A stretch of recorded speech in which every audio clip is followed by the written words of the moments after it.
The city of London stirred before the sun, a quiet, grey breath rising from chimneys that coughed smoke into a sky already worn from yesterday's soot. The year was 1847, and in the narrowest lanes of Whitechapel 1,000 small footsteps pressed against cobblestones slick with rain and waste.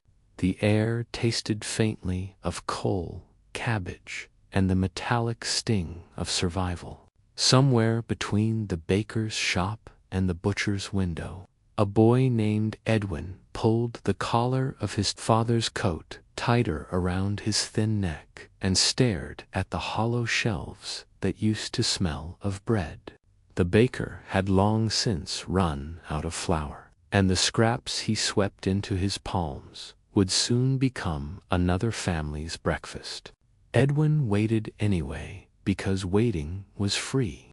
All around him, carts rattled, horses groaned, and voices mumbled about the price of grain that had doubled again. The great famine in Ireland had spilled hunger into London's streets, and even those who had once eaten well were learning what it meant to crave air more than food. In tenements that leaned like tired old men, women boiled onion skins for broth and saved bacon grease in jars as if it were gold. Men carried shovels, not for work, but for hope, waiting at dockyards for someone, anyone, to knead their strength for a few coins. Breakfast, if it could be called that, was a shared crust of yesterday's bread dipped in weak tea that tasted of smoke. Children scraped porridge pots with spoons until the iron showed through, and the sound of that scraping was the morning song of the poor in this world. Food was not a comfort, but a measure of endurance. Every crumb meant another day of life. A single potato could feed 3 people if sliced thin and cooked slowly in a broth of nothing but water and salt. Some replaced flour with sawdust. Some brewed soup from bones found behind butchers' stalls. The city didn't judge. It was too busy surviving. The Thames carried its secrets downstream. Rotting vegetables from Covent Garden, spoiled fish from Billingsgate, and the whispers of those who had nothing left to eat. Across the river, in Mayfair, kitchens stirred awake too, but with different music. There, servants laid silver trays of eggs, sausages, toast, and marmalade on polished tables while their masters still slept. The smell of butter drifted out of cracked windows, floating above streets where men begged for crumbs. The contrast was almost cruel, but cruelty had long been part of breakfast. Edwin's mother once told him stories of mornings filled with warmth of bread fresh from the oven, the crust cracking beneath a knife, steam rising like ghosts of better days. She said hunger had a sound, a low hum inside the chest that whispered when the body began to eat itself. That sound was the anthem of London now. Even the church bells, when they rang, seemed to echo it. In the marketplaces, the poor gathered early, not to buy but to watch. They waited for closing hours, when vegetables bruised and unsold would be tossed aside.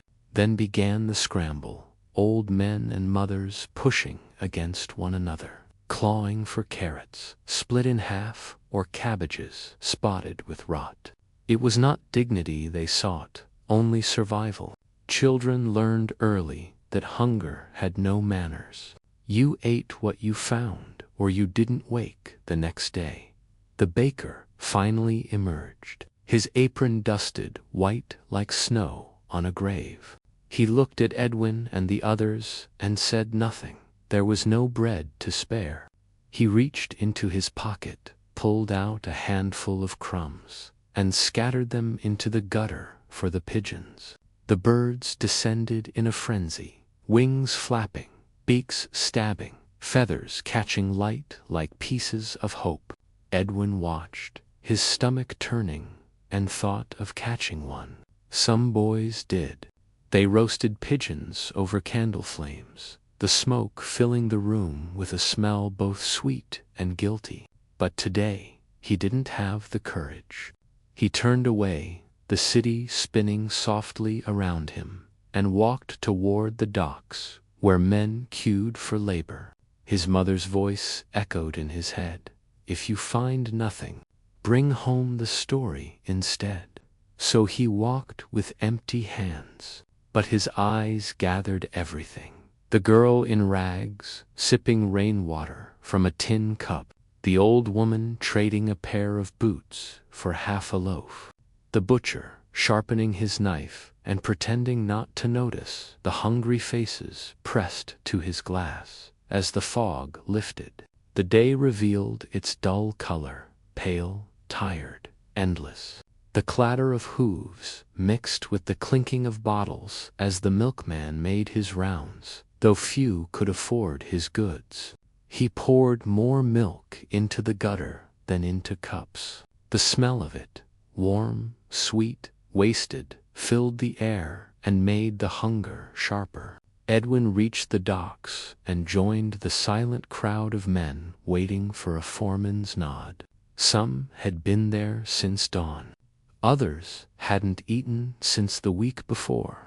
There was no anger among them, only that quiet, patient despair that becomes part of the bones. When work came, it was brief, and payment was often bread instead of coin. Bread was more valuable than money now. It didn't lie, didn't vanish, didn't get stolen by rent collectors. A loaf was life. By noon, the city was loud with movement. Chimneys smoked, children cried, church bells tolled. But beneath the noise, hunger remained a steady hum. Even the rats seemed thinner that year. In the workhouses, gruel was ladled with a precision that bordered on cruelty. 1 spoon per mouth, no more. Those who asked for seconds were punished, and yet people still came. Better to be fed insult than starve in pride. The smell of gruel flour boiled with water until it lost both taste and color filled the air. It was the smell of the era itself, bland, gray, and impossible to forget. As night approached, lamps flickered along the streets, turning the fog gold. Edwin returned home with a piece of stale bread someone had dropped at the docks. His mother smiled as if he had brought treasure. They shared it carefully, crumb by crumb, and afterward sat by the small fire, the last bit of coal burning like a dying heart. Outside, the city whispered in 1,000 hungry voices, all telling the same story. Hunger did not discriminate. It simply stayed, patient, invisible, eternal. And in that stillness, Edwin closed his eyes, his stomach quiet for a moment, his dreams filled not with riches or adventure, but with the image of warm bread and a full morning sun. London's afternoon had a color that never decided between light and shadow, a damp gray that soaked through bricks, bones, and belief alike. And by the time the bells struck 3, the city was wrapped in drizzle, so fine it seemed to whisper rather than fall, threading through chimney smoke and the faint cries of vendors calling out to empty streets.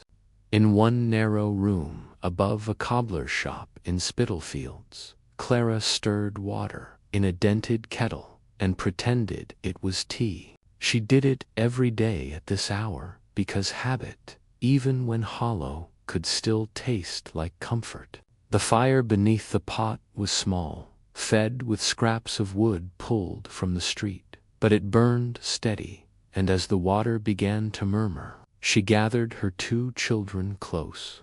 They sat cross-legged on the cold floor, their thin hands wrapped around chipped cups that once belonged to someone richer. and waited for the sound that meant warmth was coming. There were no tea leaves left. Those had been gone since winter. What she brewed now came from the banks of the Thames, dried nettles, a few dandelion roots, and sometimes a shaving of burnt bread to make the color darker. When she poured it, the steam rose soft and uncertain, carrying the scent of earth and smoke, nothing like the fragrant leaves from Ceylon or Assam that only the rich could afford. But Clara smiled anyway, because smiling made the children believe this was a real tea time, not an imitation of one. They lifted their cups as if holding treasure, sipped the bitter water, and sighed in unison. For a moment, they could almost forget that their stomachs had been empty since dawn. Across the city, in homes tiled with marble and filled with music, tea was being served on silver trays, golden spoons, stirring sugar into cups painted with roses, biscuits arranged like art beside porcelain saucers. Servants moved quietly behind their masters, careful not to make a sound louder than luxury, and the scent of Darjeeling drifted through velvet curtains into streets where no one could afford a loaf of bread. In those poorer streets, tea had become myth. What people called tea now was anything that colored water, roasted barley, caramelized sugar scraps, burnt crust, even old leaves scavenged from refuse piles behind great houses.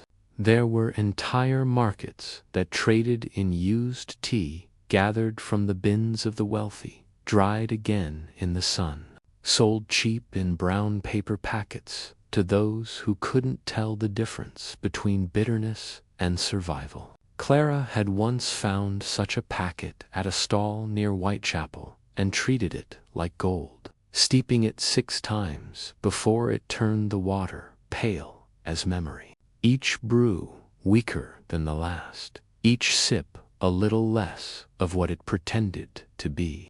Yet still she brewed it because the act itself was a prayer. Tea, even fake tea, gave shape to the day. Without it, time would unravel into hunger and despair. When her husband, Thomas, returned from the tannery at dawn, his skin smelling of lime and leather, the first thing he always asked for was tea. He never questioned what was in the pot. He only needed the warmth, the illusion of care. She would pour it into his hands, and he would drink it slowly, closing his eyes as though it might erase the ache in his back or the hunger in his belly.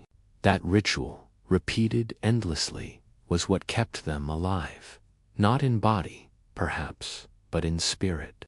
Outside, the city coughed and rumbled, a living beast made of soot and fog.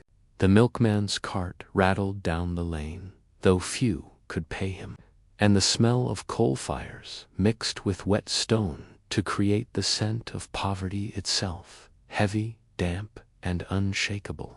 Sometimes, Clara looked out of her small window and saw women across the street doing the same thing, pouring boiled rainwater into empty teapots, pretending together, performing a collective dream that one day they might taste sweetness again.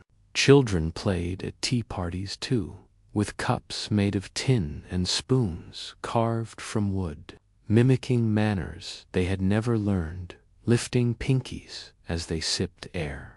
Imagination had become the city's richest ingredient. When the drizzle thickened into rain, Clara would pull her shawl tighter and watch the drops trail down the glass like slow tears.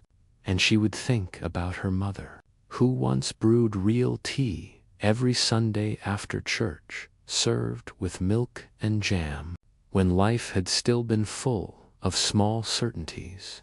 Now those certainties had melted into routine and repetition work, hunger, sleep, and the fragile ceremony of pretending everything was still proper. Yet in that pretense lay a kind of defiance. To pour water into a pot and call it tea was to refuse despair, to say, we still exist. We still know gentleness. As evening came and lamps began to flicker in the fog, Clara poured the last of the hot water into her cup and held it between her palms, feeling the ghost of warmth spread through her fingers. Outside, carriage wheels splashed through puddles, and laughter drifted faintly from the tavern down the street. Her children had fallen asleep, curled up under patched blankets, their faces peaceful in the dim light. She took one final sip of her bitter brew, its taste sharp and thin, and whispered softly to herself, "It's tea," as if naming it made it true. The steam rose one last time and vanished into the dark, leaving behind only the echo of its warmth and the fragile dignity of those who made something out of nothing. Every single day, in a city that had forgotten how to notice them. Night in London did not fall, it crawled, slow and smoky, spreading its weight across rooftops until even the gas lamps looked tired of burning. The streets were slick with the day's rain and filth, a mixture of horse waste, spilled ale, and the crushed skins of fruit that had once been someone's meal. In the alleys behind markets and taverns, the city's poorest began their quiet work, the search for dinner. They moved like shadows, hunched figures in tattered coats and boots without soles, eyes scanning the gutters for anything that could be eaten or traded for bread. Among them was young Edwin again, the same boy who once waited for crumbs outside the baker's shop, now older by a few hard months, his bones sharper, his stomach emptier. The market at Covent Garden had just closed, and the air still smelled faintly of cabbage and apples, though most of what remained lay crushed underfoot or rotting in wooden crates. A woman with a torn shawl leaned over a barrel and pulled out a handful of wilted lettuce, shaking off the mud before wrapping it in a piece of newspaper. Nearby, two boys fought quietly over a broken loaf, their hands striking faster than their voices. Edwin didn't join them. He had learned that patience often fed better than desperation. He waited until the crowds thinned, then slipped between the stalls, his fingers tracing along the tables until he found a few onions, soft but still whole. He placed them gently into his pocket as though they were jewels. Every piece of food, no matter how spoiled, carried the weight of survival. Some called this scavenging, others called it theft. But in truth, it was neither. It was simply living in a city that had too many mouths and too little mercy. In those days, the gutters were a marketplace of their own. Butchers tossed bones, still slick with fat. Grocers discarded bruised apples. Bakers threw out stale bread, too hard to chew. To the rich, these were wastes. To the poor, they were dinner. Mothers soaked stale loaves overnight in water to soften them, creating something called pudding of the poor, flavored with nothing but memory. Men boiled marrow bones until the broth turned cloudy, then shared it with neighbors. Some families roasted potato peels collected from the trash of restaurants, eating them with fingers blackened by soot. The lucky ones found scraps of meat, not enough to fill, but enough to pretend. And yet, for all its misery, there was a strange sort of order to this nightly ritual. People waited their turn. They shared finds with those who had children. Even hunger, when old enough, learns its manners. Edwin carried his onions home through fog that wrapped the city in silver. The river was rising again, swollen with the day's filth, and the stench clung to the air like an unwashed truth. He passed a row of beggars, sitting shoulder to shoulder, their hands outstretched not for coins but for crumbs. One man gnawed on a fish head pulled from the dock, eyes closed, as if pretending it was something grand. Farther down, a woman crouched by the gutter, scooping water into a tin bowl and washing off the dirt from carrot tops she had salvaged from the trash. She smiled at Edwin as he passed and said softly, "Eat slow, boy. Make it last." Her voice was gentle, almost maternal, though her own cheeks were hollow. He nodded and walked on, her words staying with him long after he turned the corner at home. His mother waited by the small stove that had long since lost its door. The room was dim, smelling of smoke and damp wood, the kind of smell that never left even when the windows were open. When Edwin placed the onions on the table, her eyes glimmered, not with joy, but with relief. She peeled them carefully, saving every layer, and dropped them into a pot of water that had already been boiled twice that week. The sound of the sizzling onion was almost music. For seasoning, she added a pinch of salt borrowed from a neighbor and a crust of stale bread to thicken the soup. It wasn't much, but it was dinner, and when the steam rose, it filled the room with a fragile warmth that made them forget the cold outside.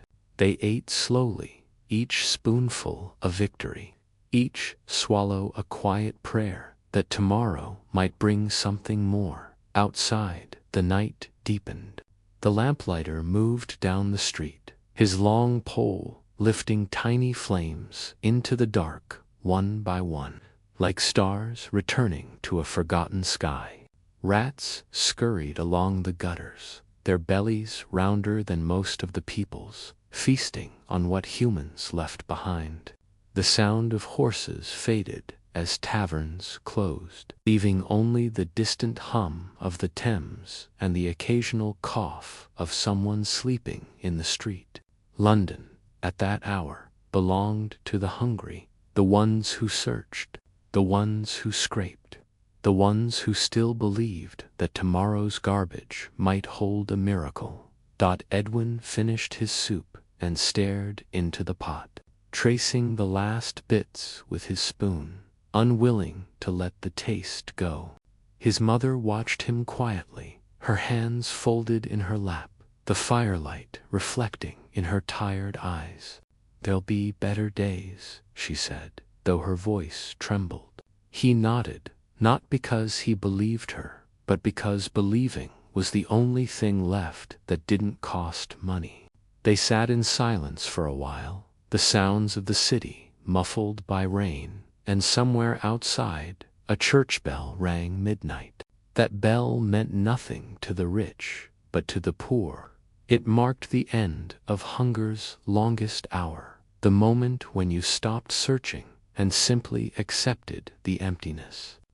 Edwin lay down on the floor beside the dying fire, his body warm from soup, his mind drifting toward dreams that always began the same way, a table full of food, bread that never ended, and a city where nobody had to eat from the gutter. But as sleep came, so did reality, soft and cruel, reminding him that the morning would start again with hunger, and that, in London, survival was not a gift but a job. And still, as the rain fell against the roof and the last embers sighed into darkness, there was a strange beauty in it all, in the resilience, the small kindnesses, the way people turned waste into meals and despair into endurance. The city, though merciless, was alive with those who refused to die quietly, who scavenged not only for food but for dignity. And perhaps that, more than anything, was what made them stronger than the ones who dined behind marble walls. They knew how to find hope in the gutter and still call it dinner, When the first horn of the morning factory blew through the smoke-soaked streets of Manchester, it didn't wake the workers, it simply reminded them that sleep had ended hours ago. The year was 1852, and the city pulsed like a living machine, its heart made of iron, its breath the black smoke that crawled from every chimney. Among the crowd of pale faces, hurrying through the fog, was a small girl named Martha, barely 10, her boots too large, and her fingers wrapped in cloth to hide the burns from yesterday's work. She carried a tin lunch pail, dented and rusted, and inside it, wrapped in a scrap of newspaper, was her meal: 2 slices of bread gone stiff overnight, and a single cold potato. That was all, but she guarded it like treasure as she walked past puddles reflecting the trembling glow of gaslight. The air inside the textile mill was thicker than the fog outside, humming with the sound of gears and belts, and 1,000 weary breaths blending into one dull rhythm. Children like Martha worked 12, sometimes 14 hours a day, their small bodies swallowed by machines taller than their dreams. They coughed black dust, their hair powdered with cotton, and their hands moved so fast that time forgot them. At midday, when the overseer blew his whistle, they were allowed 10 minutes to eat, 10 minutes to remember they were human. Martha sat on the cold floor, her back against the wall, and opened her pail as though she were unveiling a feast. Around her, other children did the same: a boy with half an apple, another with nothing but boiled water in a tin cup, and one who shared crumbs from yesterday's loaf as if dividing gold. They spoke little words, took energy, but their eyes met in quiet understanding, the kind that only hunger can teach. The bread in Martha's hand was dry, and when she bit it, it crumbled like dust, but she chewed slowly, savoring each grain as if it could keep her heart beating longer. The potato, once warm from the hearth, was now cold and soft, its skin wrinkled, but she ate it with care, using her fingertips to scrape every piece clean. There was no salt, no butter, no tea to wash it down, only the taste of iron from the air and soot from her lips. Yet in that moment she smiled, because she was not alone, and because having anything to chew was more mercy than most could hope for. Around her, the older workers smoked their pipes, their faces ghostly in the haze, while the overseer paced with a watch chain glinting at his vest, counting minutes like coins. When the whistle blew again, lunch was over, and the world turned mechanical once more. Martha rose, her limbs trembling, and returned to the machine, feeding threads through spindles so fast her fingers bled. She didn't notice the blood, it was the same color as the cotton dust that coated everything. As hours passed, her stomach tightened again, but she didn't stop. Stopping meant punishment. The windows of the mill were too high to see through, and even if she could, there was nothing outside but gray sky and the silhouettes of chimneys, bleeding smoke. Time blurred. By evening, her tin pail was empty, her hands raw, and her small shoulders bent like the arches of the looms she served. When the final bell rang, the workers poured out like ghosts escaping a furnace, coughing, limping, silent. Martha walked home through streets slick with factory runoff, her body aching but her mind already thinking of tomorrow's lunch: another potato, another crust, another day to stay alive. As she reached her door, she looked up at the night sky, barely visible through the haze, and wondered if stars still existed, or if they too had been smothered by smoke. She closed her eyes, clutching the empty tin against her chest, and whispered a small wish into the dark, not for riches or rest, but for the simple taste of something warm, something kind. The city gave no answer, only the soft hum of distant machinery, the lullaby of the industrial age. In the heart of old London, beyond the gaslit streets and the endless rhythm of horse hooves on cobblestones, where the air tasted of soot and sorrow, there stood a forgotten building known by few and pitied by none, St. Bartholomew's orphan home for the lost and unclaimed. The walls were tall and stern, streaked with rain stains that looked like tears the city had long stopped shedding, and the iron gate groaned like an old man whenever it swung. Inside, time did not move forward. It merely hovered, trapped in the heavy air that smelled of damp wool and boiled turnips. 50 children called this place home, though none remembered what the word truly meant. They were little ghosts wearing patched clothes and empty stares, drifting from dawn to dusk beneath the watchful eyes of the matron, Miss Grimble, a woman with iron in her spine and ice where a heart should have been. Her keys jingled at her waist like a warning bell, and every child flinched at their sound.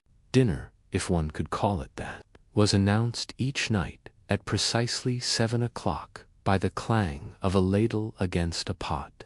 The noise echoed through the bare halls and down the long corridor, summoning the children from their chores and corners. They filed in quietly, wooden spoons clutched in trembling hands, their shadows long and crooked in the flicker of gaslight. The smell that met them was thin and weary, the faint aroma of vegetables boiled too long, the kind that told you more about hunger than nourishment. The cook, a hunched old man named Wicks, stirred a pot that could have held plenty once, but now seemed nearly empty even before serving began. Its contents were a grayish liquid, flecked with floating bits of turnip, cabbage ribs, and a lonely sliver of fat that drifted aimlessly like a dream refusing to die. Each bowl received one ladleful, no more, no less measured by Miss Grimble's sharp eyes. The children shuffled to the long table and sat in silence, their thin bodies pressed against each other for warmth, their breaths visible in the cold air. Little Samuel, the smallest of them all, dipped his spoon and stirred his reflection away. His lips were cracked, his fingers raw from scrubbing floors, yet he smiled faintly before taking the first sip, pretending it was stew thick with beef and barley. Around him, the other children did the same, turning imagination into their only form of flavor. A few dared to whisper about the day's work, the coal cart that had tipped over, the rat found in the corner, the way the rain came in through the roof and made puddles under their beds. But when the matron's cane tapped once against the stone, all talk ended. Silence returned, deep and suffocating, broken only by the scraping of spoons. Every swallow was an act of patience.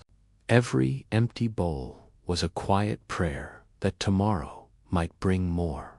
When one child's spoon slipped and clattered to the floor, the entire hall froze. Miss Grimble turned her gaze like a blade, and with one sharp nod, the boy was taken away by Wicks to the punishment cell, a cupboard no larger than a coffin. No one dared move until the sound of the lock clicked shut. The candle at the end of the table flickered, its wax dripping like time melting away, and the children returned to their ritual of eating nothing and pretending it was enough. When the meal ended, bowls were stacked, hands were washed in cold water, and the line of orphans climbed the narrow staircase to the dormitory above.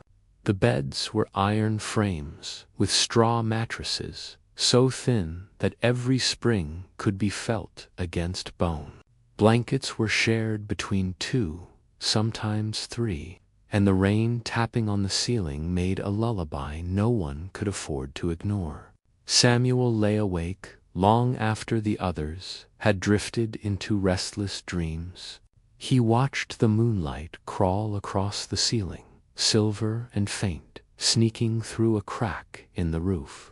His stomach twisted softly, not just from hunger, but from a longing too large for words, a wish to be remembered by someone, anyone. He whispered to the darkness, asking if his mother could still see him, if perhaps angels could bring him bread in his sleep, or at least a dream where he wasn't cold.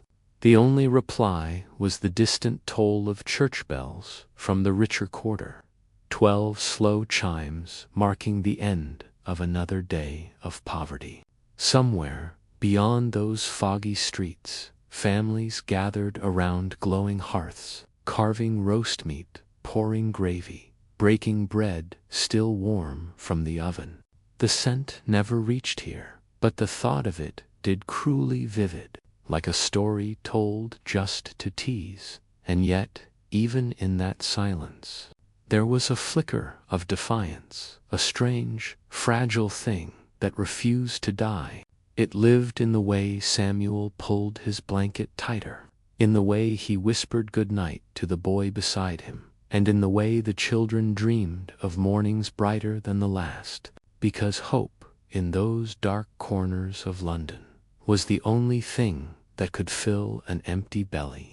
As the final candle burned out, the orphanage sank into darkness once more, swallowed by fog, guarded by hunger, forgotten by the city that built it. And the children, half-starved but still breathing, drifted into sleep, one soft sigh at a time, as if the night itself was listening. While the orphans of St. Bartholomew's home dreamed on empty stomachs beneath a leaking roof, the other side of London glowed golden under 1,000 chandeliers, where the smoke was perfumed with roasted pheasant instead of coal, and the streets shone with carriages that clattered not from need but from pride. At the corner of Grosvenor Square stood a mansion of pale stone and carved angels, belonging to Lord and Lady Winthrop, names spoken with reverence in drawing rooms and whispered with envy in the alleys beyond. Tonight, their house hummed like an orchestra, its windows bright, its halls alive with laughter and the chime of glass. Footmen in crisp livery lined the entrance, and the moment the great clock struck 8, guests began to arrive, men with gold chains and waxed mustaches, women wrapped in silk that shimmered like moonlight, every step echoing against marble floors polished so perfectly that you could see your own hunger reflected in them. In the dining room, the tables stretched almost endlessly, covered in linen white as snow, adorned with silver candelabras that threw trembling halos of light onto gleaming dishes. There were flowers to white roses from Kent, imported lilies from France, and their scent mingled with the richer aroma of food, so decadent that even the walls seemed to breathe it in. First came the soups, served in porcelain bowls rimmed with gold, turtle soup thick with sherry, then mulligatawny spiced with pepper and cloves, a fragrance that clung to the air like memory. Next arrived platters of roasted fowl, pheasants stuffed with chestnuts, ducks glazed with orange, and great roasted hares laid upon beds of herbs. The butler moved like a ghost between courses, silent but certain, pouring red wine that caught the light like blood. The guests spoke of the Queen, of the new railway line, of the weather in Paris, never of hunger, never of factories, never of the poor. At the far end of the table, Lord Winthrop carved a joint of beef so tender it parted beneath the knife like silk, while his wife dabbed her lips with lace and smiled at her reflection in a silver dish. Between them, a crystal bowl held oysters from Whitstable, each shell gleaming like treasure. The servants carried in puddings, next plum, treacle, and suet, steaming clouds that filled the air with warmth and sugar. A small boy in uniform, no older than 12, stood by the fire, waiting to fetch more plates. His name was Thomas, and though his body stood in that golden room, his thoughts drifted to the narrow street behind the servants' quarters, where his sister slept with nothing but a crust of bread. He watched the guests laugh, their bellies full, their fingers heavy with jewels, and for a moment he wondered what they would say if they saw how the other half lived, if they knew that only half a mile away children were gnawing on potato skins and praying for warmth. But such thoughts were forbidden in houses like this. He looked down, back straight, lips sealed, as another course was served: roasted lamb, surrounded by bright peas and golden carrots polished like gems. The guests applauded the cook's genius, as if he were an artist, which, in a way, he was. For in an age when food defined worth, he painted wealth with flavor. When the clock struck 9, dessert appeared like a final act, towering trifles, sugar sculptures of swans and crowns, and crystal bowls of fruit that had traveled across oceans, pineapples from the Caribbean, oranges from Spain, and grapes so plump they looked impossible.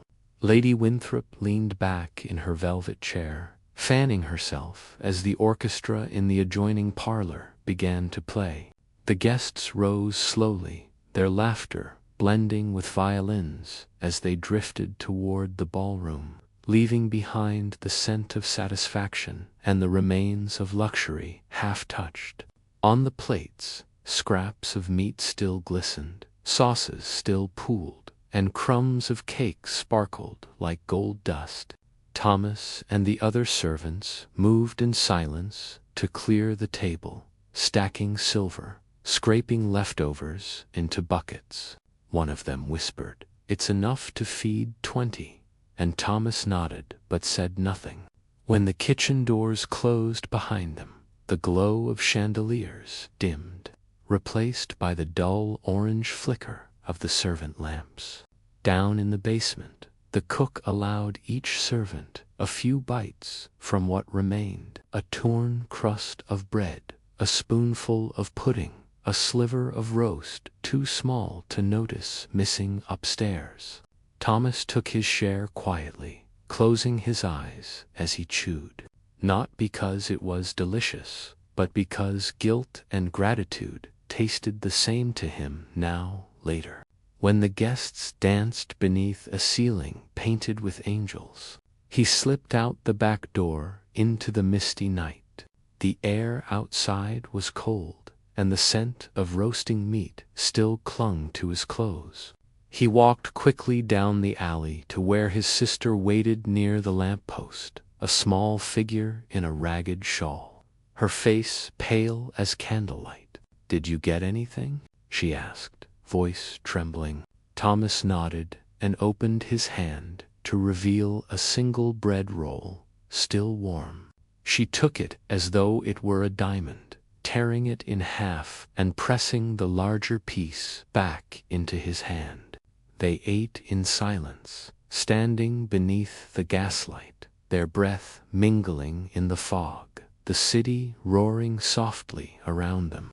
Somewhere far away, church bells rang, the same sound the orphans had heard hours earlier, the same rhythm that seemed to beat across the hearts of all London, hunger and plenty, side by side.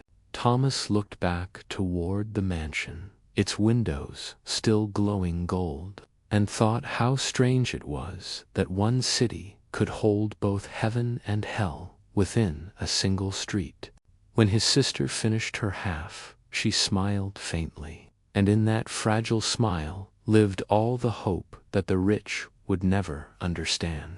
The night deepened, the fog thickened, and London, indifferent and eternal, swallowed them both, the feast above and the hunger below, into its endless, breathing dream. London woke each morning not to birdsong but to the rattle of cartwheels, the shout of traders, and the soft shuffle of bare feet on wet stone. And among those footsteps moved a man named Arthur Bell, who had once been a blacksmith's apprentice, but now lived beneath the arches of Holborn Viaduct, with nothing to his name but a torn coat, a tin mug, and the echo of better days that had long burned out like the last coal in a dying fire. The dawn mist curled through the streets like ghosts escaping the Thames, wrapping the city in a pale, cold breath that seeped into every bone, every alley, every dream. For most Londoners, breakfast was a comfort: toast, porridge, perhaps a boiled egg if fortune allowed. But for Arthur, breakfast was a hunt, not for food, but for luck. He rose with the fog, his body stiff, his hands cracked and blackened, his beard thick with soot and rain. His stomach growled softly, a reminder that hunger had become his oldest friend. He walked toward Covent Garden, where the market stalls were setting up, their owners too busy shouting prices to notice the silent figures who lingered at the edges, waiting for what might fall. The smell of fresh bread drifted from a nearby bakery, warm and cruel, wrapping around him like a memory of childhood mornings when his mother would hum softly as she sliced bread thick with butter, the golden light spilling through a window that no longer existed. Now, the same scent only reminded him of distance, of how far he'd fallen from warmth into this cold that never ended. He waited near a barrel where bakers tossed broken crusts, his eyes scanning every movement, his breath visible in the chill. When the first loaf was dropped, half-burned and unsellable, Arthur moved, quick as thought, scooping it up before the pigeons dared. He brushed off the soot, tore a piece, and chewed slowly, feeling the stale crust scrape against his tongue. But to him it was manna, holy and real. Around him, others gathered, men and women, some children, their faces hollow, their clothes damp with the city's tears. They shared the same silence, the same slow chewing, the same gratitude for crumbs that others wouldn't notice. A woman with tangled hair offered him half a potato she'd found near the butcher's stall, and he thanked her with a nod, because words cost energy that hunger couldn't afford.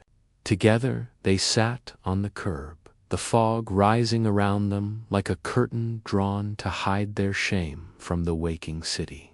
The market noise grew louder, laughter, horses, clinking coins, the sounds of a world that had no room for them. A boy no older than 12 ran past holding an apple, chased by a vendor shouting curses. Arthur smiled faintly, not out of cruelty, but admiration.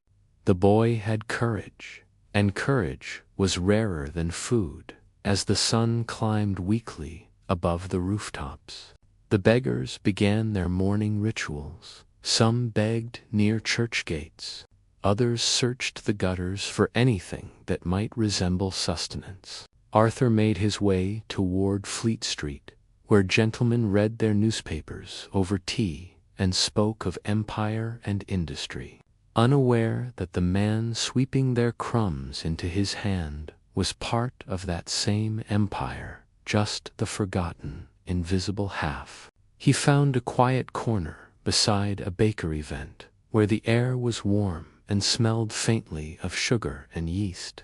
He sat there, closing his eyes, pretending he was eating again, his imagination kinder than reality. Sometimes a kind lady would drop a coin into his cup.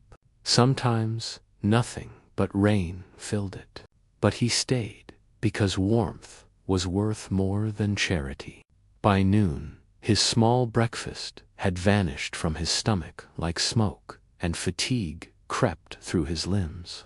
He watched people pass, clerks in bowler hats, maids carrying baskets, soldiers in bright coats, all moving fast, all with purpose.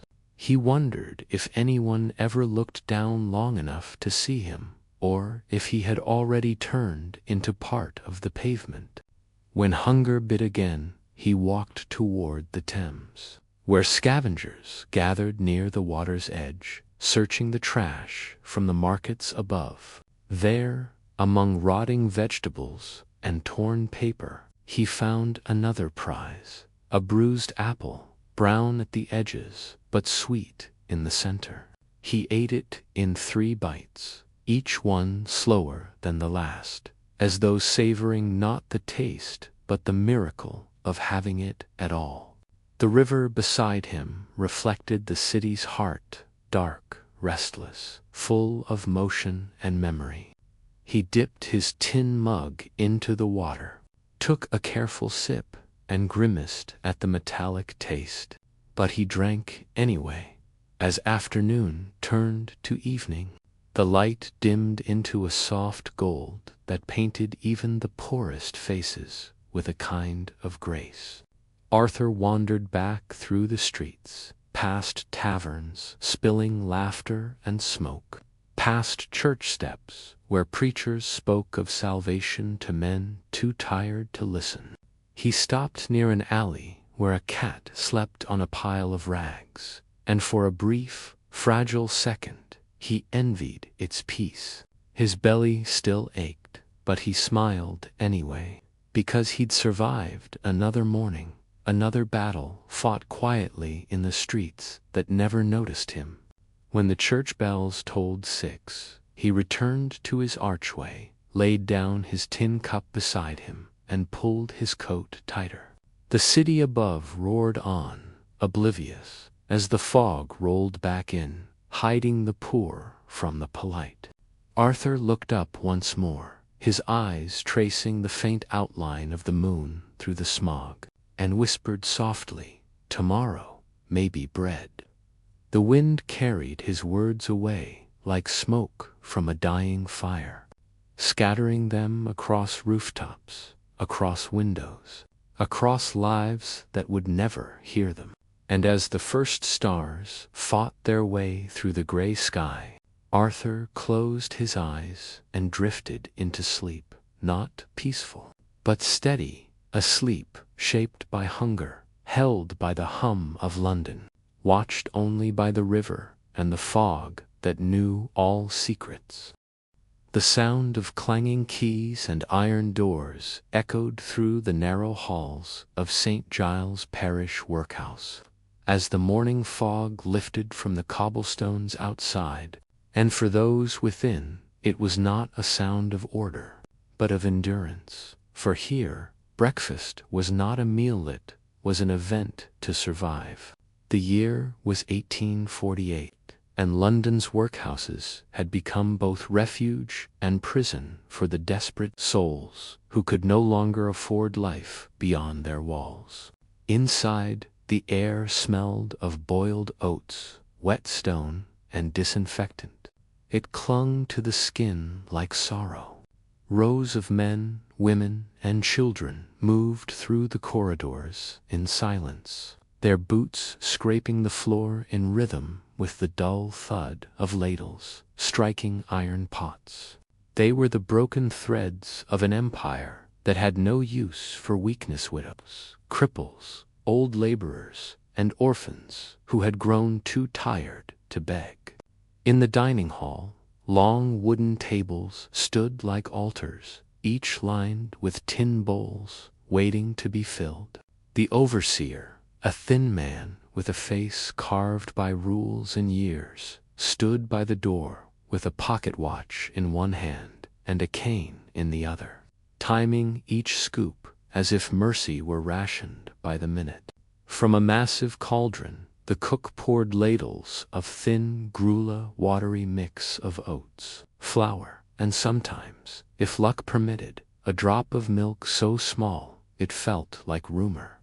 The line moved forward, heads bowed, hands trembling, until every bowl held its portion, a gray, steaming liquid that smelled faintly of metal and exhaustion. The children received smaller helpings than the men, though none dared to question it. Questioning in a workhouse meant punishment, and punishment meant hunger twice over. They sat in silence, as if prayer had been replaced by obedience. The rules forbade talking during meals. Charity, as the overseers called it, must not be mistaken for kindness. A woman coughed at the end of the table, her thin shoulders shaking, but she covered her mouth quickly, afraid the sound might offend someone.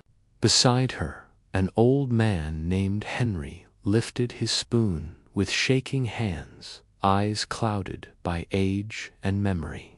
Once, he'd been a carpenter, building homes for others. Now, he lived in one where no one truly lived. He took a mouthful of gruel. It was lukewarm, lumpy, with a faint bitterness that came from unwashed pots, but he swallowed without complaint. To complain was to risk the whip or the street.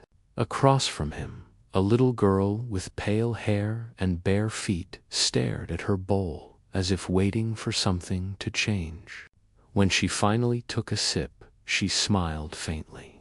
And the man couldn't help but smile too, for in that moment, her imagination turned water and oats into soup and comfort. The overseer's boots clicked as he walked between the rows, his shadow stretching long and sharp over the table. Occasionally, he tapped the cane to remind them of the rules. No speaking, no looking around, no wasting food. Waste. How ironic that word sounded in a place where want ruled everything.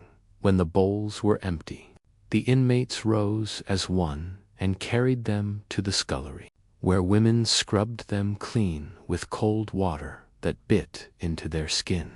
The clang of metal on metal filled the air like a dirge.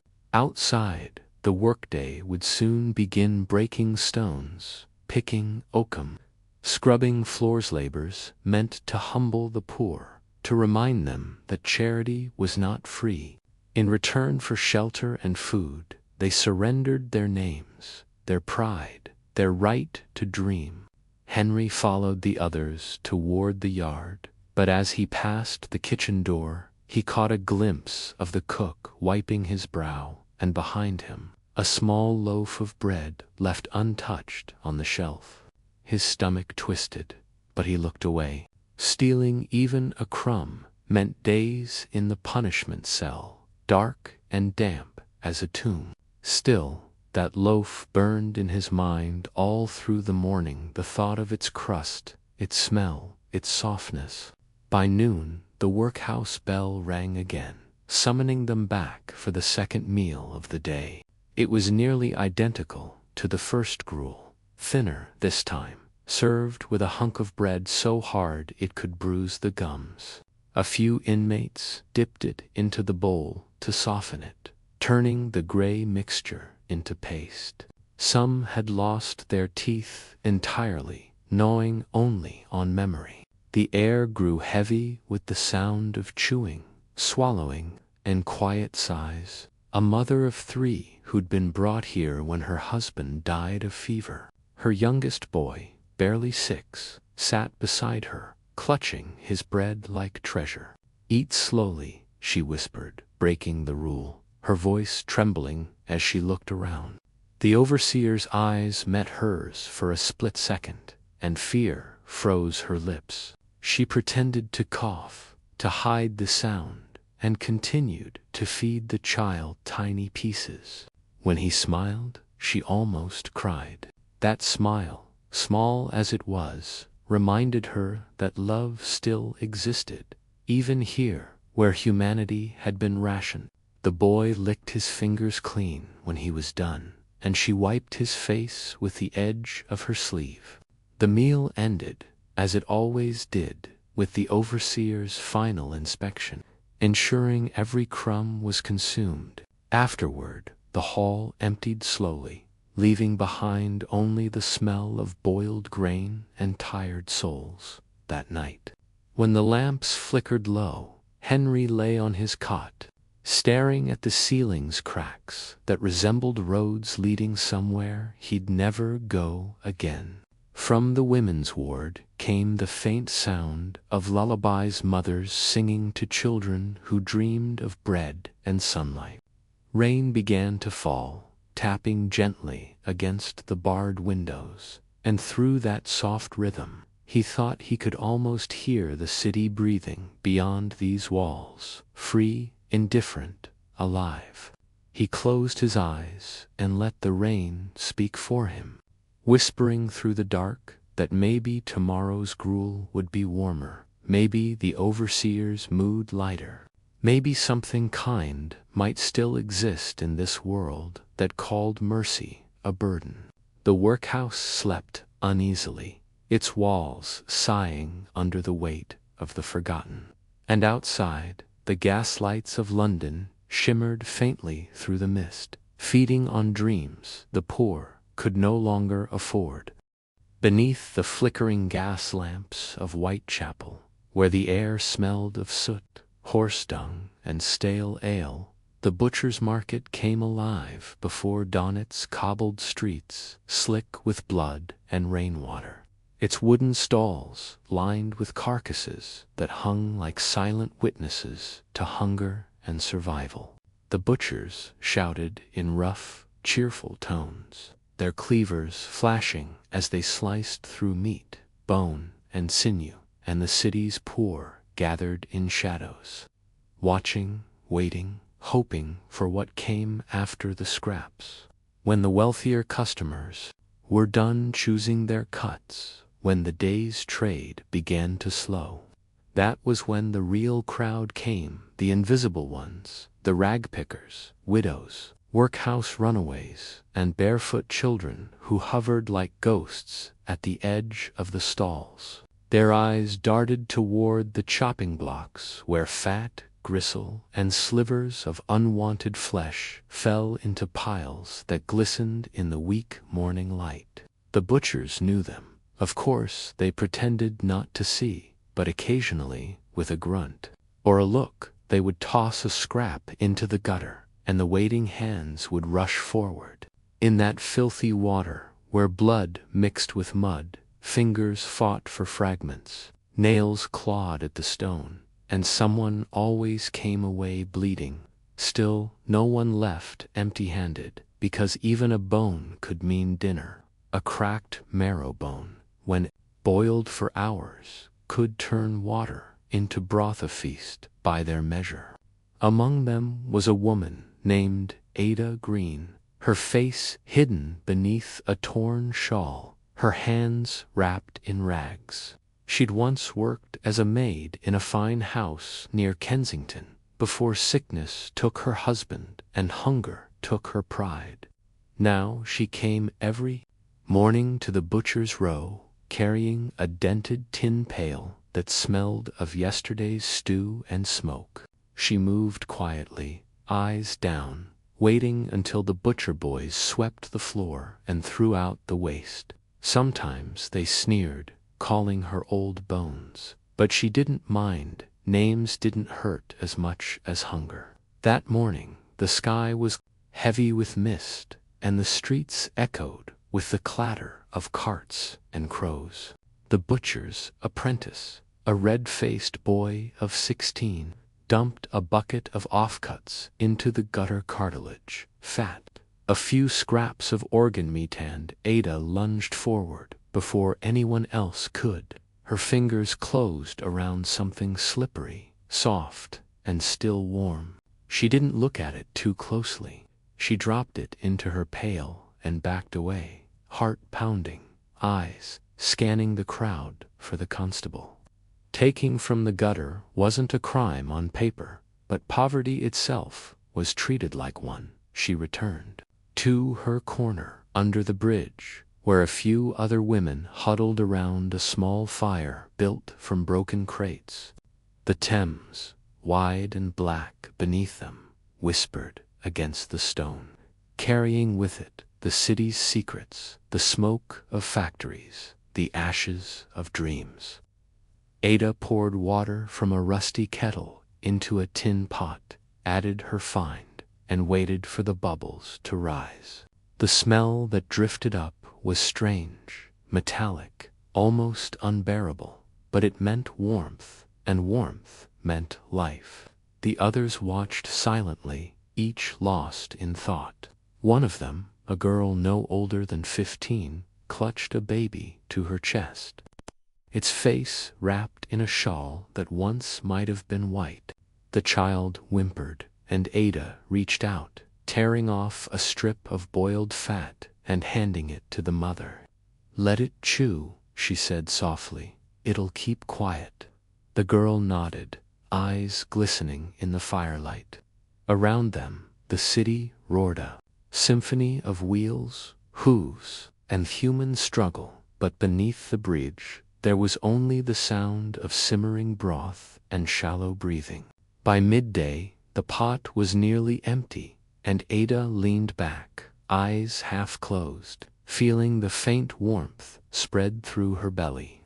For a moment, she imagined herself back in her mistress's kitchen, stirring soup in a fine copper pot, while laughter filled the house. But that dream dissolved as quickly as the steam. Hunger didn't allow nostalgia, only left space for survival. She stood, gathered her things, and walked back toward the market, where the smell of fresh blood hit her again like a memory of life itself. The butchers were packing up now, wiping their knives, scraping the boards clean. Dogs prowled between their legs, tongues lapping at the puddles. Ada knelt near one of the stalls where an old man was tossing trimmings into a barrel. "Anything left?" she asked. He looked at her, sighed, and handed her a paper-wrapped bundle, bones mostly, and a few scraps of suet. "Boil it twice," he muttered, "and throw away the first water." She nodded, murmured a thank you that sounded more like a prayer, and hurried off.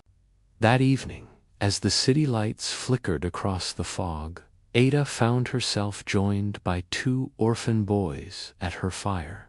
They were thin, with faces smudged by soot, but their eyes were bright with a wild kind of life. "What's in the pot, miss?" one of them asked. She smiled faintly. "Feast for kings," she said. The boys laughed, a sound too big for their bodies, and crouched beside her. When she served them the broth, they gulped it down greedily, the steam fogging their faces. "Tastes like heaven," the younger one said, licking his fingers. Ada chuckled softly, though she knew it tasted like nothing more than salt and smoke. Still, she watched them eat, and in that moment she felt something warm, not from the fire, but from within. It wasn't satisfaction, not quite. It was purpose. Feeding someone else, even with nothing, made her feel human again. As night deepened, the wind picked up, carrying with it the low toll of church bells from St. Mary's, signaling the end of another day. Ada wrapped her shawl tighter, staring into the flames until her eyes blurred. Around her, the others were already drifting into sleep, their heads resting on sacks, their bodies curled like question marks against the cold. She stayed awake, listening to the river, to the city's breathing, to the echo of laughter that belonged to someone she once was. Tomorrow she would return to the butcher's row, and the cycle would begin again, the waiting, the watching, the grabbing of scraps before the dogs did. It was a cruel rhythm, but it was hers. She'd learned long ago that in London you didn't live off the meat, you lived off what was left behind. Above her, the moon broke through the fog for just a moment, casting pale light over the street where carriages rattled by, carrying the well-fed home from their banquets. The contrast was almost beautiful in its cruelty, the rich, bloated with wine and roast, sleeping soundly in feather beds, while the poor dreamed of bones. Ada smiled faintly to herself, whispered something only the river could hear, and closed her eyes. In her mind, she saw a taboular, real one, heavy oak, set with silver spoons and bread still warm from the oven, and, for a heartbeat, she believed she was there. Then the fire crackled, the wind howled, and the dream faded, leaving only the steady pulse of survival in the heart of a woman who refused to die quietly. In the damp veins of London, beneath the grand boulevards, where the wealthy dined on roasts and puddings, lay a hidden world stitched together by hunger and hope, a city beneath the city, where the poor made kitchens out of shadows. It was a world built on whispers, where the smell of smoke was both invitation and warning, and where every meal was cooked in fear of discovery. For those who could not afford the rent of a room, there were the cellars low, dark caverns beneath crumbling houses, where families huddled around tin stoves, salvaged from the rubbish heaps of the rich. Their walls wept moisture, their ceilings sagged, and yet these were the places where life was stubborn enough to keep breathing. When night fell, and the constable's boots faded down the alleys, the city transformed. Beneath the soft hum of fog, hidden doors opened. Women slipped out with cracked pots and bundles of coal wrapped in cloth. They gathered near the old bridges, under staircases, behind abandoned breweries unwhere a small fire could burn unseen. The flames were low, their light trembling like a secret. Smoke drifted upward, mingling with the cold mist, while the sound of boiling water echoed softly against the brick. One could walk through the narrow streets of Clerkenwell or Spitalfields at midnight and never know that behind the shutters the poor were feasting in their own way. A tin bowl of potato peelings, a few beans, a spoonful of drippings, these were their banquets. A young woman named Martha, whose husband had died in a mill accident, ran one such kitchen from the corner of a basement that once belonged to a cobbler. Every evening she lit a stub of candle and stirred whatever she had managed to gather, a handful of oats from the market floor, a sliver of onion, a pinch of salt stolen from a workhouse store. She called it poor stew, and though it was thin as water, it drew people in. One by one, neighbors came to her door, clutching cups and broken bowls, trading bits of bread or coal for a share.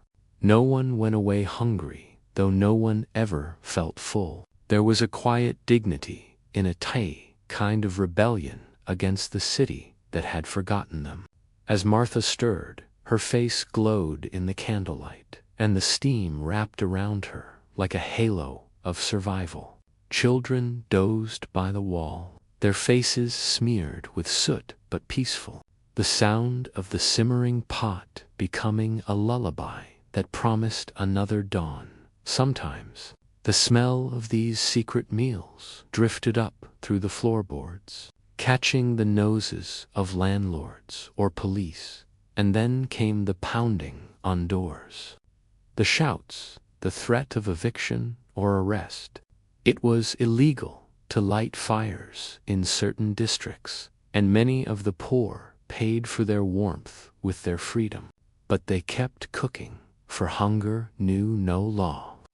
In the alleys of Limehouse, a man named Joseph ran a different kind of kitchen. His was a barrel cut in half, fitted with a grate and hidden behind stacks of old timber. There he roasted bits of horsemeat scavenged from knackers' yards, turning them over with a bent fork. The smell was sharp and heavy, but to those who waited nearby with trembling hands, it was divine. "You'll eat, or you'll die," Joseph often said, though he smiled when he said it. Once a sailor, now a scavenger, he fed not only himself, but the stray cats that haunted the docks. When asked why, he said, "They're hungry too, same as us." The cats purred around his feet as he worked, and sometimes he'd share his last bite with them.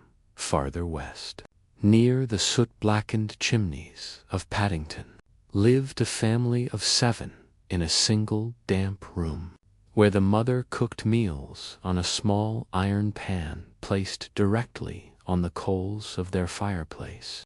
The air inside was thick with smoke, the walls stained black, and the youngest child coughed in his sleep from the fumes.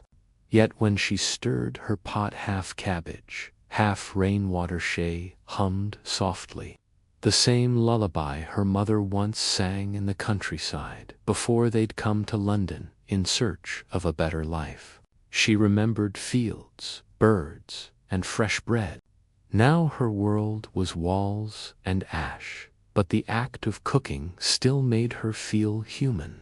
Each stir of the spoon was defiance, each meal a declaration.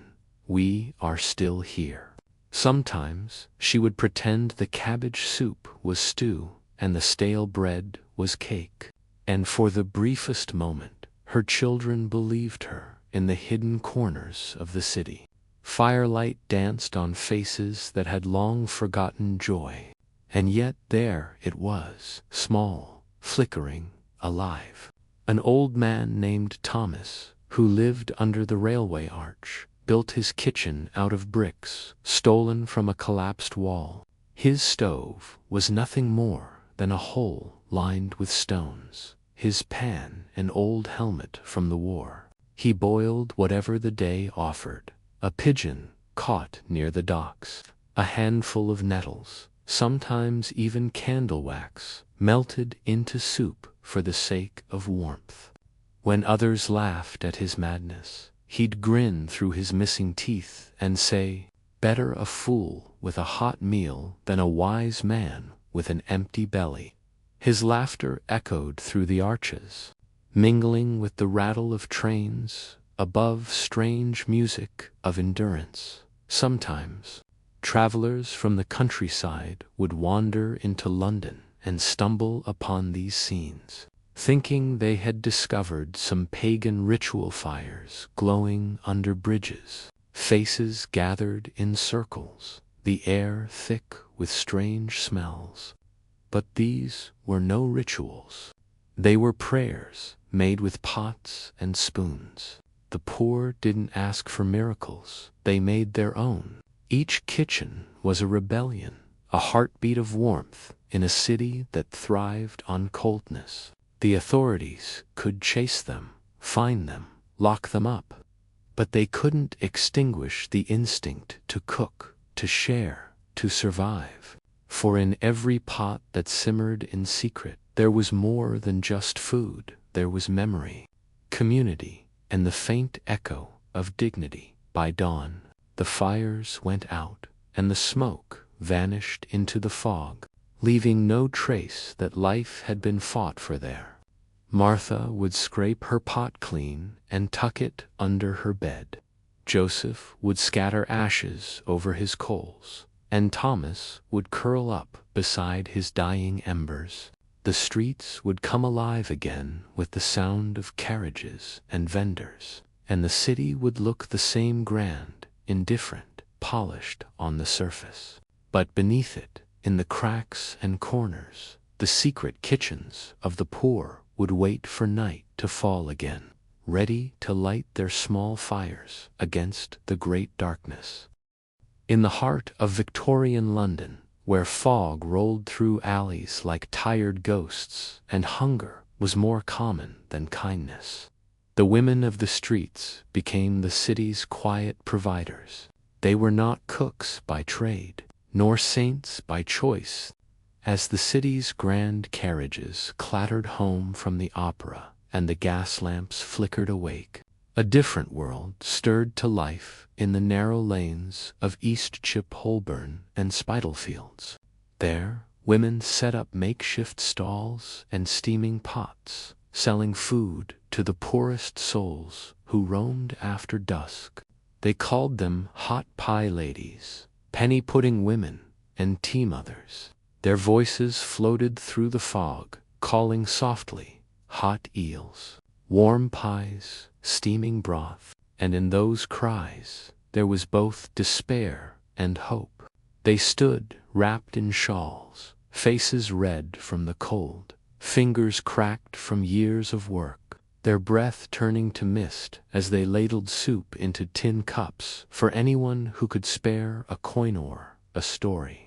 Some cooked from memory, some from mercy, and some simply because cooking was the only way to stay alive. The air around them smelled of pepper, boiled potatoes, and coal smoke, mingling with the scent of wet cobblestones and horse sweat. It was a strange perfume of survival that belonged only to London's forgotten women. One of them was Eliza Morton, a widow who had once been a seamstress before her eyesight dimmed. Each night she set up her small kettle stall near the steps of St. Paul's, where the cold wind from the Thames cut like knives. Her kettle was black with soot, her apron patched with flour, and yet when she poured tea into chipped cups, she did it with the grace of a lady serving porcelain. Around her gathered cadmen, rag-pickers, dock laborers, and the homeless soul, drawn by the warmth that rose from her steam.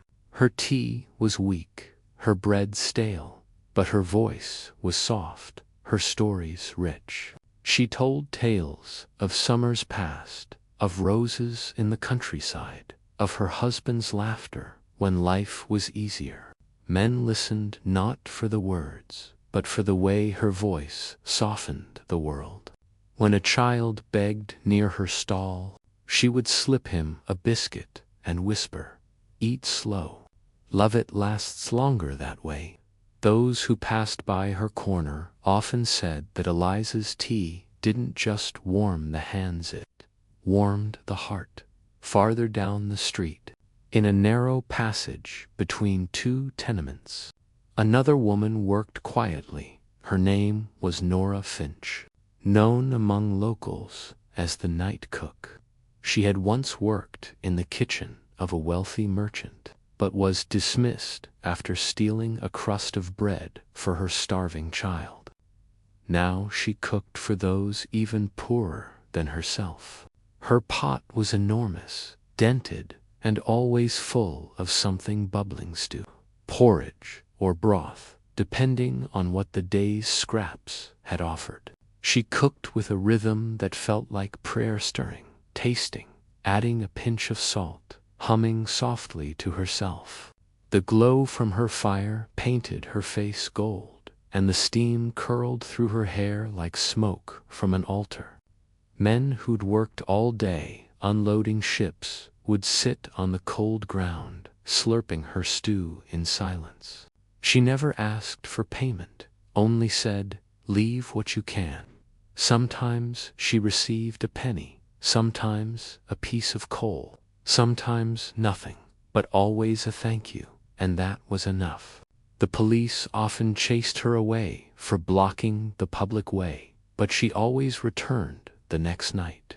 To her, feeding others was not a job, it was resistance. "If we stop feeding," she told a constable once, "the city will starve itself from the inside out." In another part of the city, near Covent Gardens, abandoned arches, lived Mary Harker. Known for her penny pies, she baked them in an old tin oven she'd rescued from a junk dealer, filling them with whatever she could find: mashed potatoes, onions, even bruised apples from the market floor. By some miracle, her pies always sold out. The poor lined up for them, the smell drawing them like a promise. One night, a wealthy gentleman stopped by out of curiosity, drawn by the aroma. He asked what was inside, and Mary smiled, wiping her hands on her apron. "Hope," she said, and handed him one for free. He left confused, but that word stayed with him. The next evening he returned not to buy, but to bring her a bag of flour. It was the first gift anyone had given her in years. That night Mary baked twice as many pies and gave half of them away to the children who played barefoot in the street. To her, kindness was currency, and it was never in short supply. These women were the heartbeat of a starving city. They stood in the cold, sleeves rolled, eyes watchful, turning scarcity into sustenance. The men might have ruled the factories and the markets, but it was the women who ruled the nights with their pots and their courage. They were mothers to strangers, saints without altars, cooks without kitchens. Their fires burned small, but their warmth spread far through alleys, through souls, through history itself. No newspaper ever wrote about them. No painter ever captured their faces. Yet without them, the poor of London would have gone cold and silent long before dawn. They didn't cook for fame or fortune. They cooked because someone had to. Because hunger was a darkness they refused to let win. When morning came, they packed their pots and vanished with the fog. The cobblestones where they'd stood were slick with dew. The fires cold, the air empty of the smells that had made the night bearable. But if one looked closely, they might see traces of few crumbs, a scrap of cloth, a broken spoon, signs that someone had cared. However quietly, the city would wake, stretch, and move on, unaware that its truest heroes were women who had spent the night feeding those who couldn't feed themselves. The world might have forgotten their names, but the warmth they left behind lingered, rising like smoke into the morning light. When London slept beneath its heavy blanket of soot and silence, another world woke in secret, the world of the midnight bakers. Hidden behind crumbling walls and half-shuttered shops, men and women rose long before dawn to knead dough by candlelight, their hands ghostly with flour, their hearts steady with hunger and hope. In the small hours when even the rats grew quiet, you could hear it, the rhythm of survival, the dull thud of dough against a wooden board, the soft hiss of ovens fed with scavenged coal, and the whisper of prayer that every loaf might rise. Bread in Victorian London was more than food. It was the difference between dignity and despair. The poor could live without meat, even without tybut. It was called the staff of life, and yet the hands that made it were often the hungriest of all. The bakers worked in cellars where the air hung thick with heat and smoke, where the windows were blackened to hide the glow from the watchful eyes of inspectors. Because the city's rules demanded licenses, fees, and taxes for every crumb, so they baked in the shadows, unseen and unpaid, turning flour and water into quiet rebellion. Among them was a man named Henry Cobb, once a journeyman baker, now an outlaw of sorts. He ran a tiny underground bakery beneath an abandoned tavern near His oven was built from old bricks, his tools were stolen, and his flour was bought in scraps from sympathetic millers. Each night, he and his 2 daughters would knead dough until their arms ached, shaping small round loaves they called ghost bread cheap, light, barely sweet, but enough to fill an empty stomach. By 4 in the morning, the air around the hidden bakery would grow heavy with the scent of baking warm, comforting, like a promise whispered to the poor. When the first carts rolled through the cobblestones above, Henry's daughters would wrap the loaves in scraps of cloth and slip them out to the women of the market, who sold them at dawn for a penny apiece. The police never found him. They said the smell of bread always vanished before sunrise. For Henry, baking wasn't just trade, it was defiance.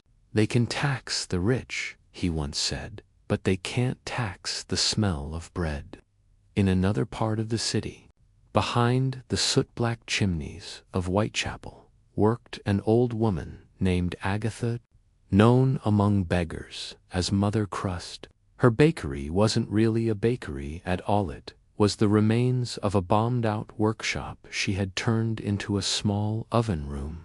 Every night she lit her fire with scraps of furniture, old posters, and anything that would burn. Her bread was rough and heavy, made from coarse flour and potato mash, but it had a sweetness that no one could explain. Some said it came from the sugar, she added. Others swore it came from her heart. Agatha baked, not for profit, but for memory. She'd lost her husband in a factory fire and her son to the workhouse. "The world took my family," she used to say, "but it won't take my kindness." Each loaf she baked carried a mark, a small cross pressed with her thumb. The poor who received her bread believed it was blessed, and perhaps it was, because no one ever fell ill from it, no matter how stale or cold. The constables often tried to evict her, but the neighbors always warned her in time. And every time she packed up her oven and moved to another corner of the city, the hungry found her again, as if guided by the smell of hope itself, down by the river docks, where the fog thickened into ghostly walls. Another kind of baker worked a man named Samuel Pike, a crippled sailor who had lost his leg in a storm at sea. With nowhere to go, he had built a small oven out of shipwrecked bricks and an iron pan, using it to bake flatbreads for dock workers returning from the night shift. His oven smoked badly, his loaves were uneven, but his laugh filled the air like a bell. The men called him Captain Bread, and in return he charged them only stories. "Tell me what the sea looks like tonight," he'd say, handing out a warm loaf. "Tell me how the tide sounds when the wind blows west." And they would, their voices rough but full of life. For those few moments, among the smell of salt, ash, and dough, the men remembered what it felt like to be human again. Samuel's bread was not just food, it was conversation, memory, and home. In the records of London's grand history, there is no mention of these bakers. The ledgers speak of kings, merchants, and magnates, but not of the men and women who worked by firelight to feed the invisible half of the city. Yet, if you walked through the narrow streets before sunrise, you might have seen the evidence: a faint orange glow behind a boarded window, a curl of smoke rising from a cellar, or a trail of footprints dusted with flour. These were the city's real miracles, the quiet labor that kept the poor alive when the world had forgotten them. They didn't wear halos or crowns. They wore aprons stiff with soot and fingers burned from ovens. And when dawn came, they melted away into the crowd, leaving behind only the smell of bread and the faint warmth of ovens cooling in the dark. By morning, as London's rich awoke to buttered toast and hot rolls, the midnight bakers had already gone to bed, exhausted, their work unseen, their hunger unspoken. But for a few hours each night, They turned poverty into poetry, turning flower into life, and silence into the sweetest kind of music. If you listen closely, even today, as the city hums and machines replace hands, you can almost hear them still, the quiet thud of dough, the whisper of rising loaves, and the sigh of those who baked for everyone but themselves. The midnight bakers of Victorian London may have lived in the shadows, but their warmth still lingers, baked forever into the city's soul. There are nights in every city when hunger forgets its shame and dares to dream. And in the smoky heart of Victorian London, one such night came each winter when the poor gathered to create something they called the poor man's banquet. It was not a feast of luxury, but a fragile theater of imagination, an evening where broken men, widowed women, and shoeless children pretended, just for a few hours, that they too belonged to the world of those who dined by candlelight and not by chance. On this particular December evening, the fog lay thick over Whitechapel, muffling the noise of carriage wheels and turning every lamp into a golden halo. Inside a cold alley behind a tavern called the Gilded Swan, a group of workers and their families huddled together in the remains of an abandoned warehouse, whose roof leaked like a sieve and whose floor smelled of wet wood and hope. They had gathered whatever scraps they could find: half a loaf from the bakery, a jug of watered ale, 2 turnips, a piece of salt pork, and a few cold potatoes that someone had rescued from the trash outside a gentleman's club. But tonight, it wasn't about what they ate. It was about pretending it was enough. A man named Thomas Rook, a lamplighter by trade and the unofficial host, stood at the center with a broken ladle like a scepter. "Ladies and gentlemen," he said grandly, "welcome to the banquet of kings and fools." Laughter rippled through the group, not the laughter of wealth, but the kind that comes from defiance. They spread out their food on old newspapers, each pretending it was fine linen. Mary, a seamstress with trembling hands, tore the bread into pieces and said, "Tonight, this is not crusted's cake." A boy with soot on his face raised a cracked mug and shouted to the Queen, and everyone laughed again because the Queen would never know their names. They passed around a small jug of ale like a sacred relic, each taking a sip as though it were wine from heaven. The fire they built in a rusted barrel crackled weakly, casting flickering light on faces worn thin by life. Someone had found a cracked mirror and hung it on the wall, and in its reflection they could almost see themselves differently, not as beggars, but as guests. The children were the first to forget the cold. They danced around the fire, their laughter echoing off the stone walls like the sound of bells. One of them, little Ada, had tied ribbons of newspaper around her hair, and she twirled like a ballerina, her bare feet black with soot but her smile brighter than any chandelier. An old man named Frederick, once a music teacher before drink and debt had claimed his life, pulled out a harmonica and began to play. The tune was shaky, but sweet, the kind that carried warmth into bones, even when the air was freezing. Couples swayed slowly, not from love perhaps, but from the shared ache of survival. A woman clapped her hands and sang a song about the River Thames. Her voice cracked but pure, and for a moment, the warehouse didn't feel like ruin, it felt like home. The banquet continued with its mock pageantry. Thomas announced the first course, potato peel soup. It was nothing more than boiled water, with a few scraps floating inside. But they served it with ceremony, pouring it into tin cups as though they were fine china. Everyone clapped when the main course arrived. One small piece of pork that was sliced into paper-thin portions so everyone might taste it. Each bite was chewed slowly, reverently, as though it were divine.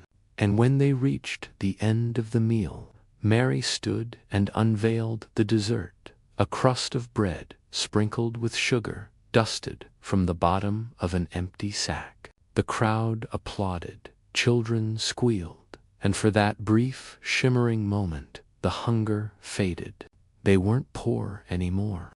They were people again, full of life, laughter, and imagination. Outside, the snow began to fall in soft flakes that melted as soon as they touched the cobblestones. The sound of carriages faded into the distance, replaced by the low hum of the city breathing in its sleep. Thomas stepped outside for a moment, his breath clouding in the icy air. He looked up at the sky, where the moon hung pale and ghost-like above the rooftops. And he smiled, not because life was good, but because it still was. When he returned, he carried with him a secret prize, a small bag of apples he had found discarded by a grocer, who thought them too bruised to sell. He placed them on the table like treasure. The group gasped, and the children's eyes went wide. He handed one to each person, saying, "For dessert, fresh from the orchards of heaven." They bit into the fruit, the taste sweet and sharp against their tongues. And for many, it was the first fresh apple they'd had all year. Tears mixed with laughter, and even Frederick, the old musician, said softly, This is what life should taste like." As the night deepened, the fire burned low, but no one wanted to leave. They told stories of old battles, of lost loves, of dreams that hadn't died yet. They spoke of ships sailing to America, of inventions that might change the world, of a future where children would never go hungry again. The air grew thick with words, smoke, and memory. Someone began humming a lullaby, and the group slowly grew quiet, their bodies huddled close for warmth. The snow outside thickened, soft and endless, blanketing the city that would never know this small miracle. The warehouse glowed faintly from within, like a lantern in the dark, and if anyone had walked by, they might have thought they saw ghost shadows of people laughing, eating, living, loving. But these weren't ghosts. They were the beating heart of London, alive despite everything, stubbornly, beautifully alive. When morning came, the fog lifted, and the city woke to another day of work and want. The banquet was gone. The floor was swept clean. The fire was ashes. The apples just cores.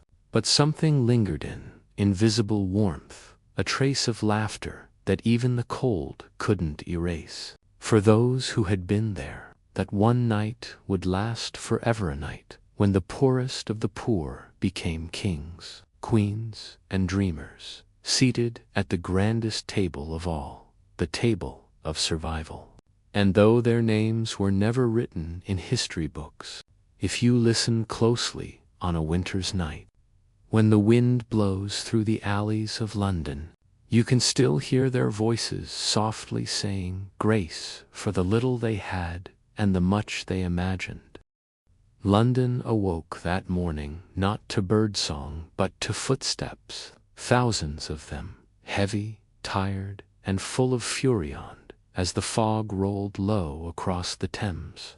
A river of humanity began to move through the city's veins, men and women whose stomachs had long since forgotten what fullness felt like, whose eyes carried that hollow shine that only hunger can carve into the soul.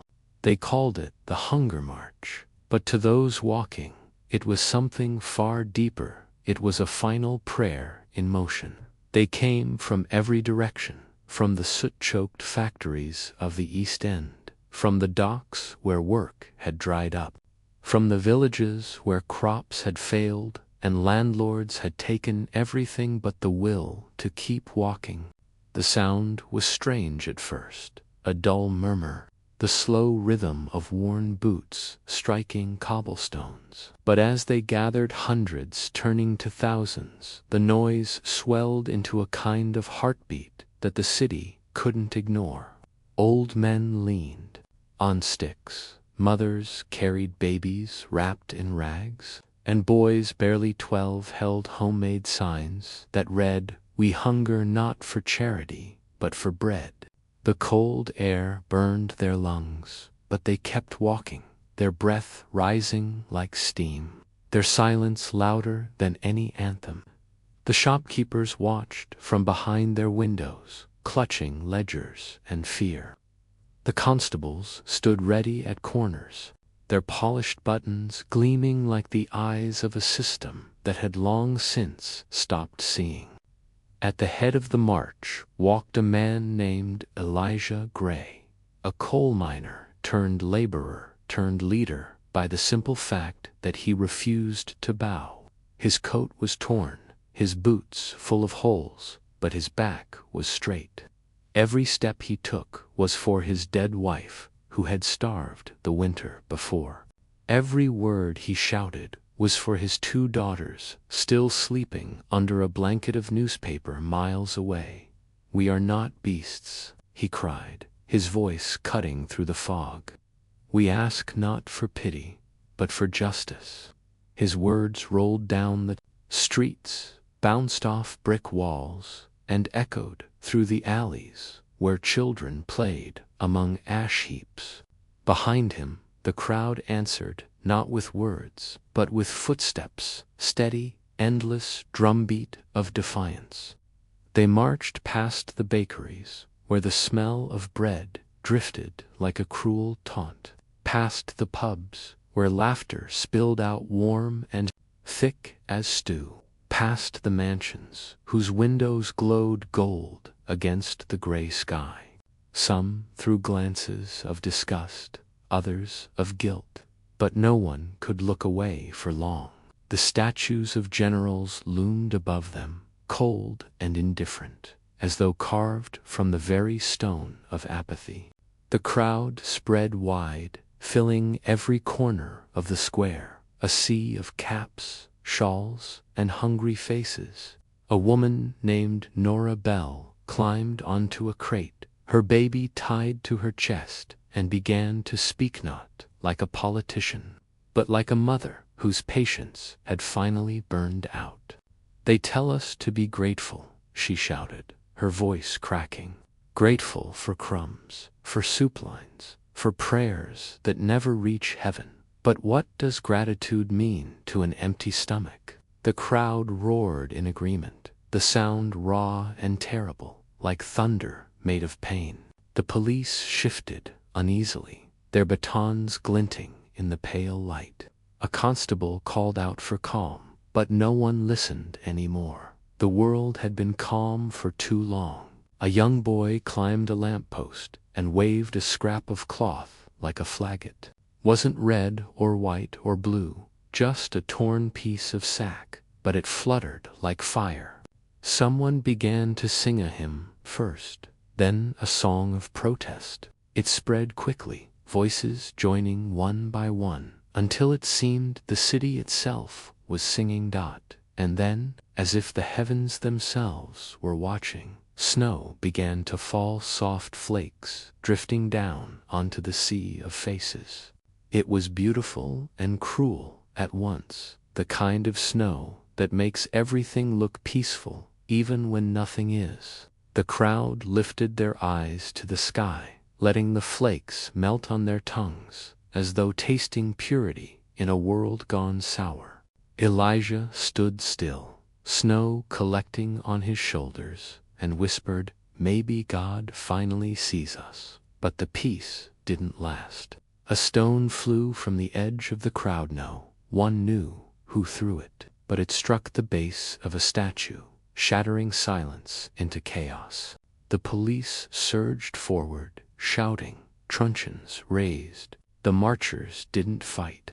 Most just stood, stunned, as blows fell on shoulders and heads. A few cried out, not in rage, but in disbelief. The hymn broke apart, replaced by screams, the sound of boots against flesh, the crash of tin cups spilling onto the cobblestones. Elijah tried to raise his voice again, but someone struck him down, and the world went white. When the snow cleared and the fog drifted back, the square was empty again, except for a few broken signs, a lost shoe, and a pool of melted ice where the fire of hope had burned too briefly. The newspapers the next day called it a disturbance by the indigent, and the politicians called it a necessary restoration of order. But in the slums, in the alleys, in the silent hearts of those who had walked, the march did not die.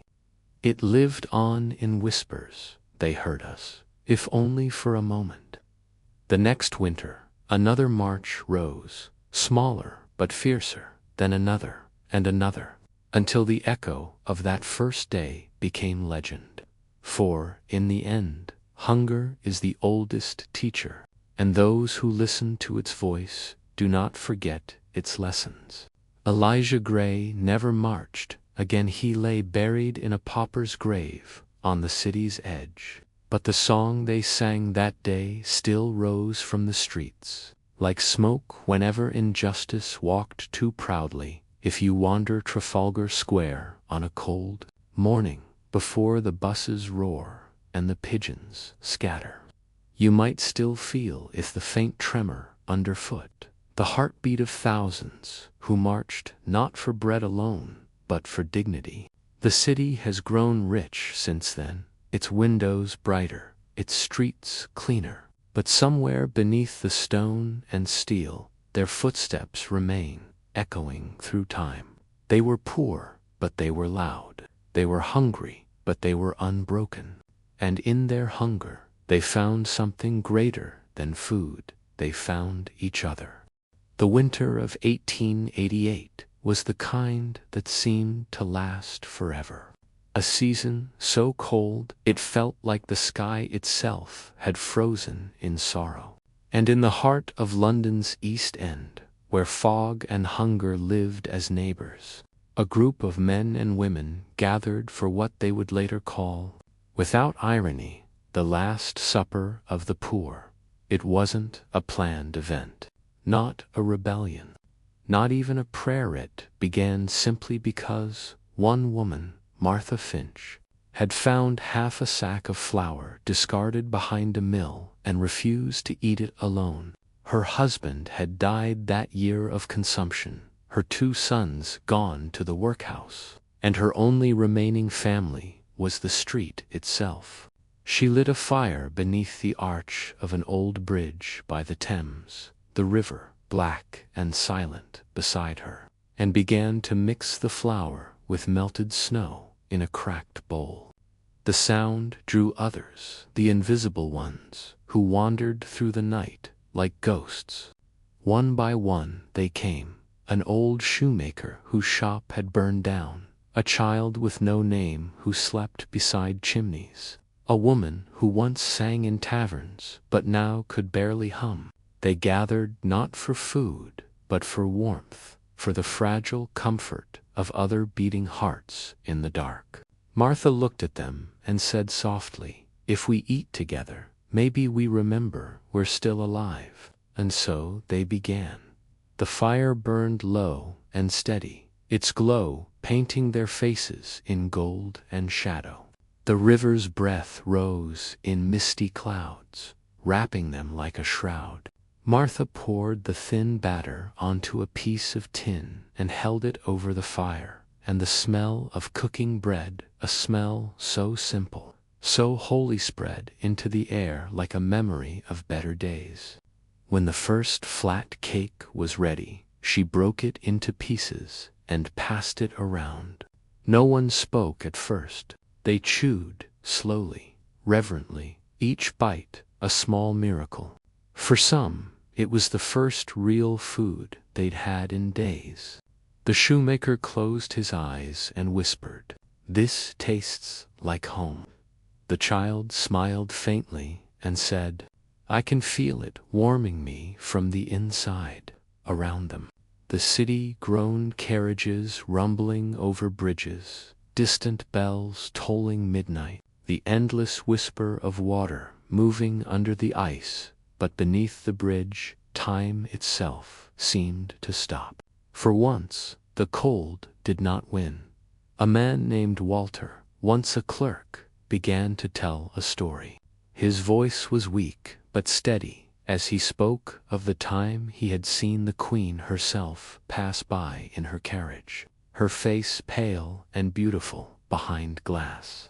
"She looked right through me," he said, "but tonight I think she'd see us." They laughed not bitterly, but softly, like tired people remembering how to smile. Martha cooked another cake, then another, until the flour was gone. When she looked at the last one, she hesitated, then tore it into equal parts and handed the largest piece to the child. "The young should eat first," she said. The boy shook his head and offered it back, but she pressed it into his hand. "No," she said, "you'll see the morning. That's worth feeding." The others nodded. It was an unspoken rule among the poor: the living must go on, even when the living hurts. They sat there long after the fire began to fade, talking about everything and nothing. One woman spoke of the countryside she'd left behind, green fields and apple trees that now seemed like dreams. Another hummed a lullaby that her mother had sung when bread was still plenty and nights were warm. Walter recited a few lines from a poem he remembered from school, something about stars and gray sand. For a brief, impossible moment, it felt as if the world above had stopped spinning just to listen. Snow began to fall again, slow and soundless, each flake glowing as it drifted through the firelight. It landed on Martha's hair, on the child's shoulders, on the hands of those who had nothing left to give. They watched it fall, none of them speaking, all of them breathing in sync. When the last ember died, the darkness returned, soft but heavy. Martha leaned back against the cold stone, her eyes closing. The others followed, curling close like a family long lost and now found again. One by one, their breathing slowed. The river murmured beside them, carrying secrets to the sea. In the morning, a constable found them silent, still, the fire long dead, but the smell of baked bread still lingering in the air. He stood there for a while, hat in hand, not knowing what to do. They hadn't stolen, hadn't begged, hadn't caused trouble. They had simply shared what little the world had left them. Someone from the parish came to take their bodies away, and for once, even the city seemed to bow its head. The papers didn't print their names. The workhouses didn't claim them. But in the weeks that followed, something strange began to happen. Bakers in Whitechapel started leaving loaves by the river each night. Dock workers began sharing their lunch with beggars. And one cold morning, someone found a small wooden sign nailed under that same bridge. It read, in uneven letters, "Here the poor ate together," and it was enough. The sign stayed for years, weathered and worn, until the river finally swallowed it. But some nights, when the fog is thick and the moon low, those who walk the embankment say they can still smell bread baking faintly in the air, and if they listen close enough, they can almost hear laughter carried on the wind-soft, tired, but full of peace. The Last Supper of the poor wasn't a tragedy. It was a prayer answered in its own way, for in that single meal, They had conquered what even the richest could not. They had turned hunger into grace, and death into communion. Their story was never written, yet it lives on in the quiet acts of kindness that still happen in dark corners, in every piece of bread broken by one human being for another. And though their faces have long since vanished into history's shadow, the warmth of that night of firelight reflected in hungry eyes burns on eternal, invisible, unforgettable